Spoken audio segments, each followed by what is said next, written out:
নমস্কার। এখন আপনারা বাড়িতে খুব সহজেই দোকানের মতো একদম পারফেক্ট গোলাপ জামুন বানিয়ে নিতে পারবেন। খেতে কিন্তু একদম বাজারে কেনা গোলাপ জামুনের মতো। তো তার জন্য স্কিপ না করে ফুল ভিডিওটি দেখুন। আর যদি ভিডিওটি ভালো লাগে থাকে তাহলে অবশ্যই একটা লাইক ও শেয়ার করে দেবেন। আরও নতুন নতুন ভিডিও পাওয়ার জন্য আমার চ্যানেলটিতে সাবস্ক্রাইব করে দেবেন। তো এর জন্য আমি এখানে পাউরুটি নিয়েছি। এগুলো আপনারা যে কোনো দোকানে খুব সহজেই পেয়ে যাবেন। তো আজকে আমি আপনাদেরকে পাউরুটি দিয়ে দারুণ স্বাদের গোলাপ জামুনের রেসিপি দেখাতে যাচ্ছি। এগুলো একদম খেতে বাজারে পাওয়া গোলাপ জামুনের মতোই লাগবে। এখানে কোনো আমরা ছানার ব্যবহার করছি না, কেবলমাত্র পাউরুটি দিয়েই আজকে গোলাপ জামুন বানাবো। তো আমি এখানে পাউরুটিগুলোর ধারগুলো কেটে নিয়েছি, কেটে বাদ দিয়ে দিয়েছি। এরপর এই যে পাউরুটির পিসগুলো আমি টুকরো টুকরো করে এই মিক্সিং জারের মধ্যে দিয়ে দেব।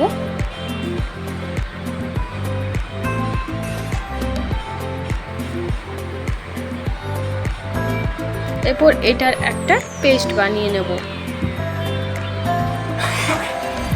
এই দেখুন, এভাবে আমি একটা পেস্ট বানিয়ে নিয়েছি ঝুরঝুরে। এরপর আমি এর মধ্যে দিয়ে দেব গুঁড়ো দুধ। এখানে আপনারা 10 টাকার একটা গুঁড়ো দুধ ব্যবহার করতে পারবেন, অথবা যদি বাড়িতে থাকে তো 2 থেকে 3 চামচের মতো গুঁড়ো দুধ দিয়ে দেবেন।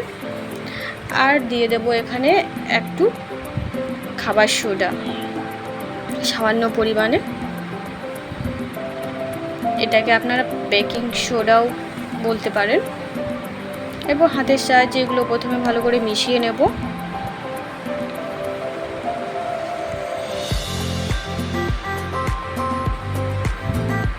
আর এখানে আমি একটু দুধ দিয়ে দেবো। এখানে আপনারা গরুর দুধও ব্যবহার করতে পারেন, অথবা লিকুইড দুধ। যদি এগুলো দুটোর মধ্যে কোনোটাই না থাকে তাহলে গুঁড়ো দুধ গুলে নিতে পারবেন। অল্প অল্প করে এখানে আমি এই দুধটা দিয়ে একটা সফট ডো রেডি করে নেব। এটা যেন খুব বেশি শক্ত না হয়, একটু সফট মেখে নিতে হবে। খুব সুন্দরভাবে আমি মেখে নেব।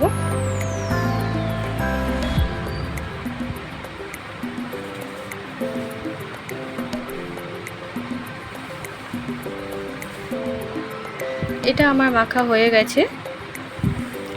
এরপর হাতে আমি সামান্য একটু ঘি বা তেল মাখিয়ে নেবে। আমি এখানে সাদা তেল মাখিয়ে নিয়েছি। তারপর এখান থেকে একটু একটু লেচি কেটে এইভাবে 2 হাতের তালুর সাহায্যে গোল গোল গোলাপ জামুন বানিয়ে নেব।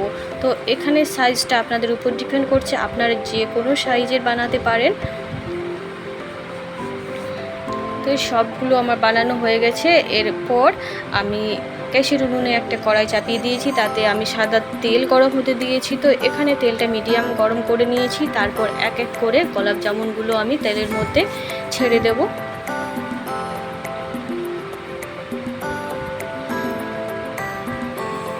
এখানে গোলাপ জামুনগুলো লো আঁচের মধ্যে ভাজতে হবে, লো টু মিডিয়াম আঁচের মধ্যে, না হলে ভেতর থেকে এগুলো কাঁচা অবস্থায় থেকে যাবে।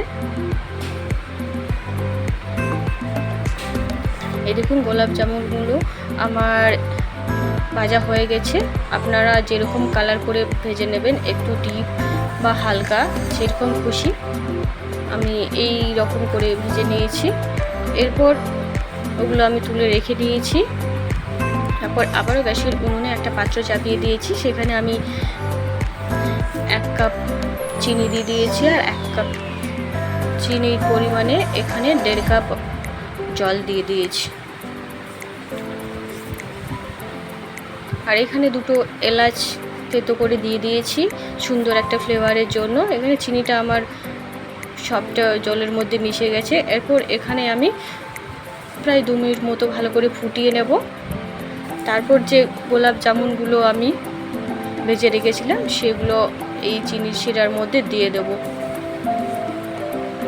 আর একটা ঢাকা দিয়ে এটা আমি প্রায় 3 থেকে 4 মিনিট পর্যন্ত ফুটিয়ে নেব ভালো করে। তারপর রেখে দেবো আধা ঘন্টা পর্যন্ত। এই দেখুন, একদম পারফেক্ট দোকানের মতো গোলাপ জামুন আমার রেডি। এগুলো খেতে কিন্তু খুবই সুন্দর হয়, খুব সফট। একদম দোকানের মতো। অবশ্যই বাড়িতে একবার বানিয়ে দেখবেন।